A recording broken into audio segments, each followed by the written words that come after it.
Hello, ABClatino followers. We're here today planning on immersing ourselves into the New York immigration life. So I'm an ABClatino with actor Vincie. He's here today with me to share about his newest production. He's a film director and writer and the producer of Trembling Cities. How are you today, Arthur? Good. How are you, Pleasure Mafi? to have you here. It's a pleasure to be here. So why don't you tell us a little bit about Trembling Cities? Sure. It's a fiction web series about the inner lives and daily struggles of two circles of immigrants who are living and juggling New York City life. So the first season follows them as they juggle their jobs, relationships, family expectations, bills, and their own dreams. And in some cases, they're also dealing with immigration issues. And each episode is about 10 minutes long, and the two circles kind of cross over towards the end of the first season. How many stories do we have in all these episodes? Well, basically, in the first 5 episodes, we follow two graduate students, Urmi and her roommate and best friend, Ilona. Urmi is from India, and Ilona is from Hungary. And they're about to separate because Ilona is about to move abroad for a job. And so a lot of their issues have to deal with being here in on a student visa and sort of the precarity of that, dealing with issues of identity and where they fit in. There's also a brother and sister from Iran, Behruz and Azin. Azin's a corporate lawyer and Behruz is an actor and a writer. And so they're dealing in part with issues of family expectations. Like the type of jobs they're getting.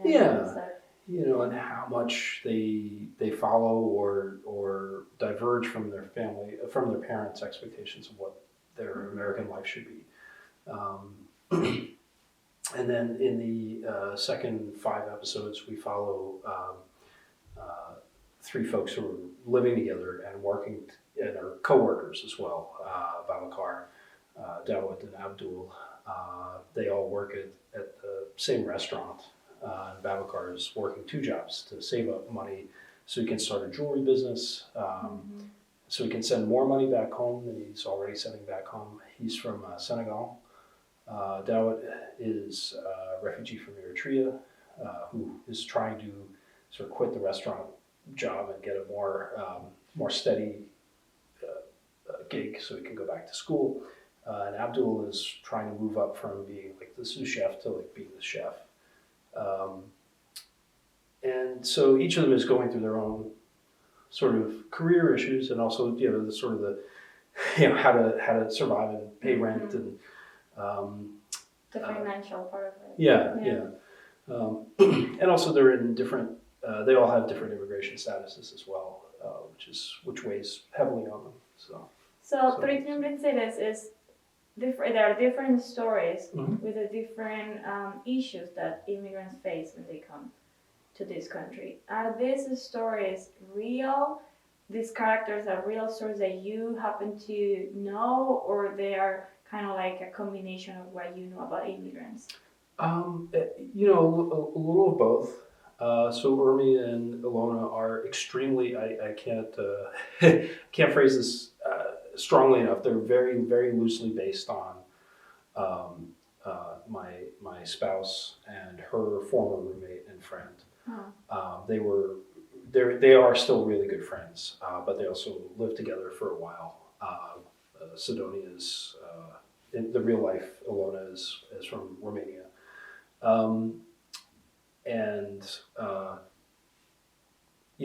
I thought, and it was kind of a very difficult time in both their lives. So there were some little elements here and there that I picked from that to form that story. Azin and Behruz are they're kind of composites of different Iranian immigrants that I've friends with and have worked with. There's a fairly, I'm not sure who you call it huge, but a fairly large and diverse Iranian American community in New York City, film community in New York City. So, and I've had the privilege of working with them, and so I one of the impetuses for this project originally was trying to figure out how to tell some of their stories of how they came here and what they went through. And then Babakar Dawit and Abdul were based on folks that I've met and known who have had, and also my own sort of limited time in service jobs, and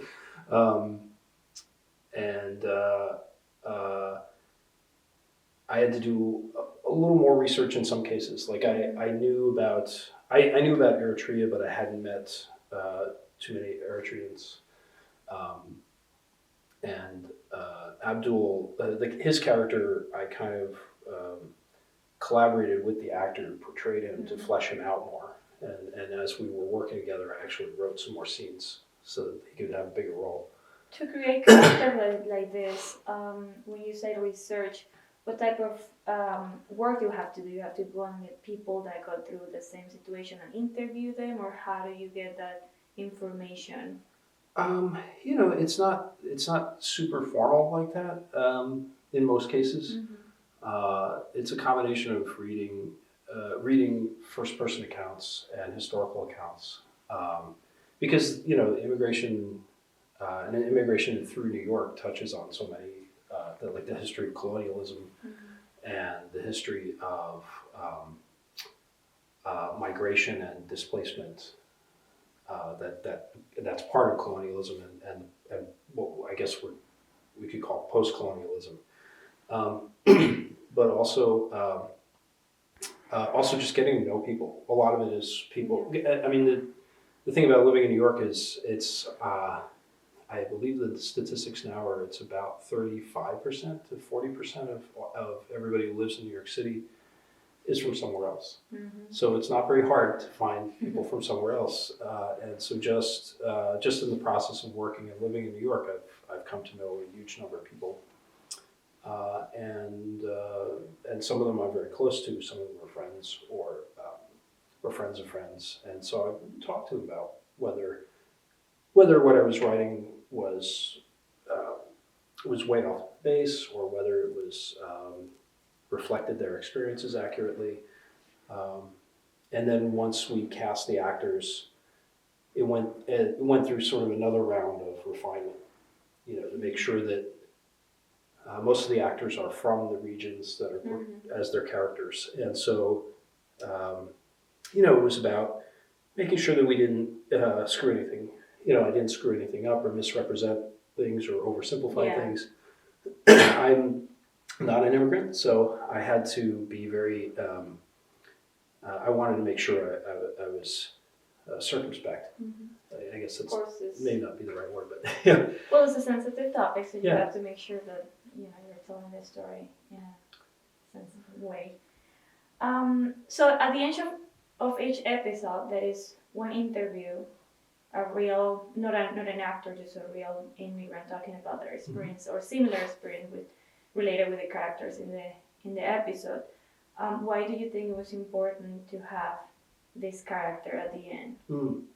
Well, originally, when I was first discussing this project with the other producers of the show, Ben Wolf, who's also the cinematographer, Deborah Biswas, who's also my partner, and Daria Summers. We were thinking that it would be the whole show would be kind of a blend of fiction and nonfiction. But I found that it was my skill set is more on narrative filmmaking than documentary filmmaking. So I wrote a script. I couldn't get away from that sort of structure, but it's still the idea of having some real some nonfiction element to it. I felt would give it extra weight and also act as like another story in and of itself. So we asked all of our friends and friends of friends if they would be interested in interviewing on camera with us. Was it hard, that process? Because now everyone liked to, to speak in the camera, and there were no actors, and so. It was, I think there were some folks who just said, that they weren't comfortable speaking on camera about their experiences for lots of different reasons. But most folks welcome the opportunity to kind of talk a little bit about their where they're from or how they feel. A lot of what's interesting is a lot of the interviews were about where people felt they belonged, culturally and socially, and some of them have been living here for quite some time. But this issue of what am I, or where do I fit in this world is still a very very, very tricky one for a lot of folks. And this was before the election, so I think, but all, to be honest, like this sense of, America's always had a very schizoid attitude towards immigrants. Yeah, it's always been there, but do you think in the last 4 years things have been changing? It's more that the current administration is using the tools that were already in place. Because if you look back at the history of immigration policy, it's for large chunks of its history, it's been very racist and very xenophobic. Like the targets may have changed, but by and large, it's always had this component to it. And then since 9/11, actually since 96, 97, when Clinton enacted the IRRA, God, I can never get that exactly right, but that he basically created the apparatus that criminalized immigration. Created it, made it into a security issue, and unfortunately, the last few administrations have just been, sort of steadily using those policy tools, and it goes hand in hand with the xenophobia since 9/11. But I mean, obviously, the current administration has gone above and beyond what previous administrations have done. But in truth, it's not that different. It's just different in degree, but not in form. There have been also in the past, just in this past century, 2 massive deportations of Mexican Americans. There's also been internment of Japanese Americans. There was the Chinese Exclusion Act. So I mean, the history of immigration policy is unfortunately not a very, I don't think it was ever very enlightened, sadly. Okay. So let's come to the question, what is their inspiration that you have to create the Trembling Cities? The original idea came about after another film that I was trying to get off the ground kind of fell apart. And Ben and I were talking about perhaps we should do something a little more low scale, more affordable. He suggested the idea that we could interview some of our friends and do something more documentary style about immigrants living in New York City, because we both saw that this was a real gap. Like I said, New York City is 1/3 immigrants, but if you look on TV or film, you wouldn't know that. Like most sort of films seem to present a very sort of immigrants are just kind of background characters, and particularly immigrants of color. Or they fit into very narrow stereotypes, and that's not just about films about New York, but also films about America in general. Even though immigrants are a huge chunk of the American population, so so there was this issue of can we create something responsibly that addresses these issues of representation, and also make it interesting to watch and fun to watch, and then that's when I got the idea that maybe instead of doing something documentary style, that I would use use my skills and write something,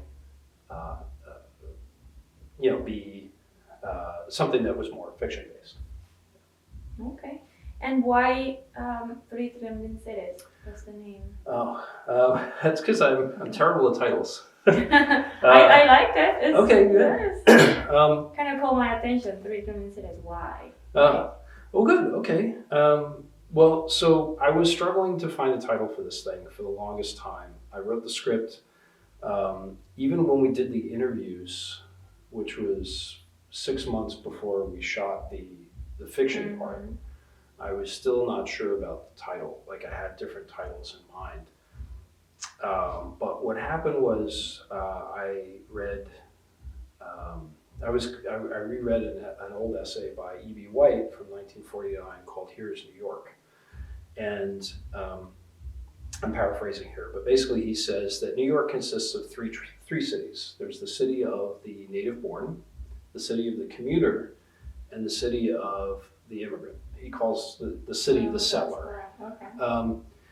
So at first I thought maybe I should call this third city, but that didn't seem right, because that, I don't know, like having that kind of implies that there's a first and a second city, Exactly, and kind of like also, like, I thought right away, like the third country, the third world, yes, like tagging right away. And that's a big, that's a big problem in discussions about developing countries, or countries that have been the victims of colonialization. They're all already kind of marked down, right? So, but this and so in this essay, he says that of these three trembling cities, the greatest is the last.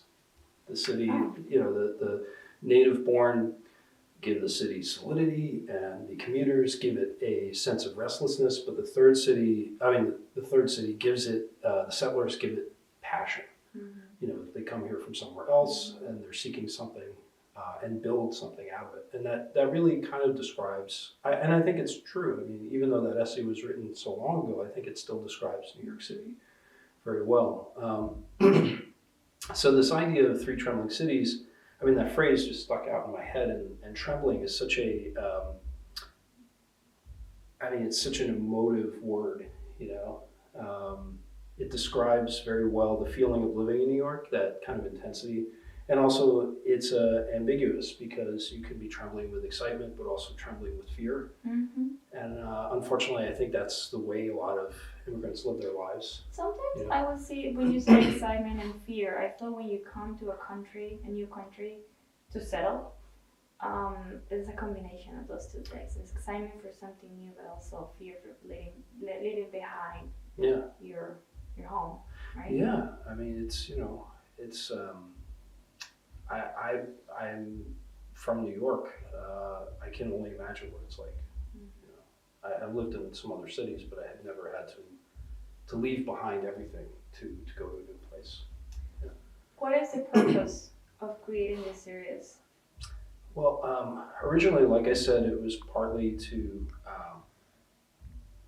address issues of representation. But as we went into pre-production, that was we shot it in mid-2016. So, but even before then, it was clear that immigration was going to be a big part of the election. And so it kind of took on an added political dimension of how do we portray, so for people who are from somewhere else, I think it was how do we create a realistic portrayal of immigrant life, and so people can see themselves on screen. I think that's really important.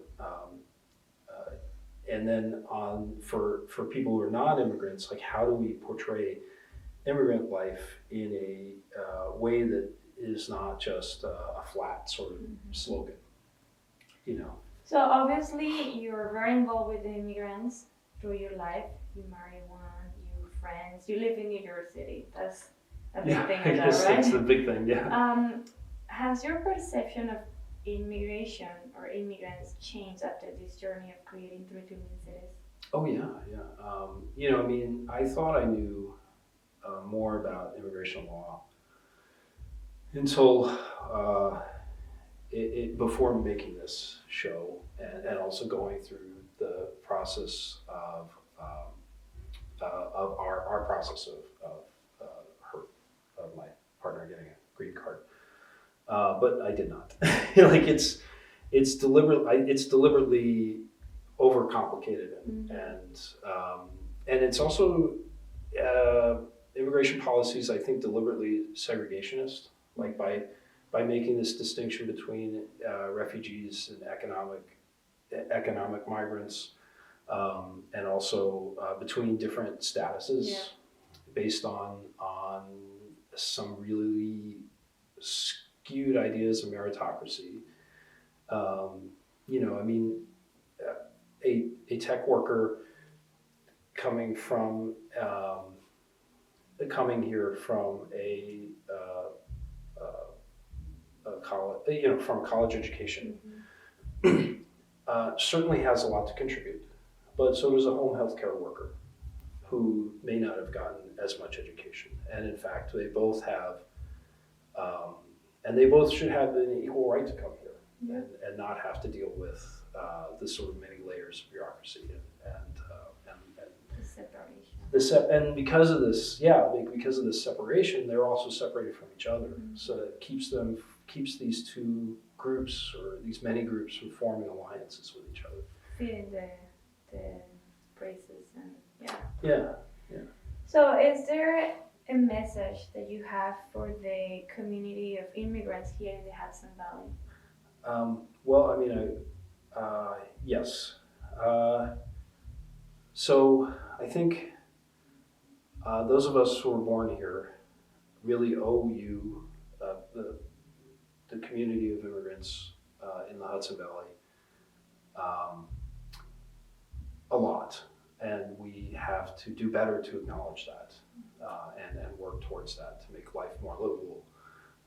You know, this country would not be where it is, I mean, if it were not in large measure because of immigrants. I mean, it's very it's a very simple way to say something very complicated, but it's also true. Like, and ultimately, I think we you know, people who are born here have to recognize your contribution and your humanity much better than we do.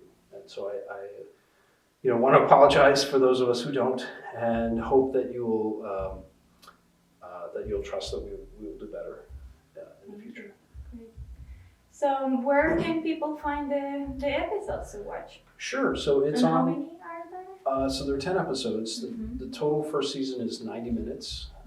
So they're about 10 minutes each. Some are a little shorter, some are a little longer, but they're kind of, you know, bite-sized enough so you can watch them on your commute. You can go to YouTube. That's probably the fastest way to find it. So we write three Trembling Cities, and then we find all the episodes there, right? The official website also has links to all the episodes. So if you go to 3tremblingcities.com, the 3 is spelled out. You'll also find all the episodes, and it's on other platforms as well. Perfect. And they are now with subtitles in Spanish. Yes. Yes. Thanks for to our Latino community, it's often there too. I confess I don't speak Spanish, so I haven't been able to. But I trust the translation service. They're good. Oh, they're good. Okay, great. Yeah, I mean they came recommended, and I felt like they did a really good job with the placement of the titles and everything. So, yeah, I was you know, I should have done that a lot sooner, but I'm glad They're there now. Glad we finally did it. What's next? Are you creating more episodes for this series? Are you doing something new? Yeah, so I'm ideally I'd like to do a second season. The first season is now getting up there in age. The real issue for me is partly getting the cast and the crew back together. Although I don't think that would be a big problem. They've all said that they would try to make time. It's more about the funding. The first season was funded by a combination of crowdfunding, a lot of support from folks within the immigrant communities in New York City, a lot of our friends, and also myself.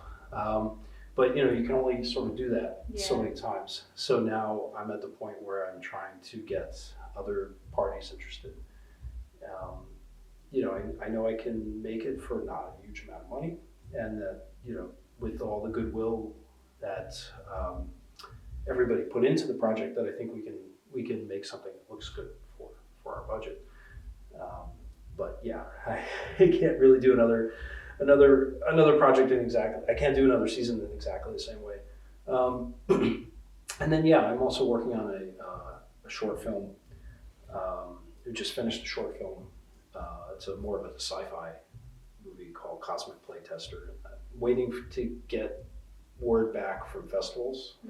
Unfortunately, the coronavirus means that stopping things down. Yeah, I have a feeling a lot of festivals are going to get canceled this year, which is too bad. I understand that obviously the public health risk is more important than a festival, but it's unfortunate because a lot of artists are going to are not going to have a chance to show their work. And then I just finished a novel, so now I'm off. I'm trying to get sort of starting the journey to get it published. We'll see see how that goes. So when it's ready, you have the doors open here. I'll let you know. Latino. Perfect. Thanks. Thank you so much, Arthur, for being here and sharing with our audience what you do. Thank you.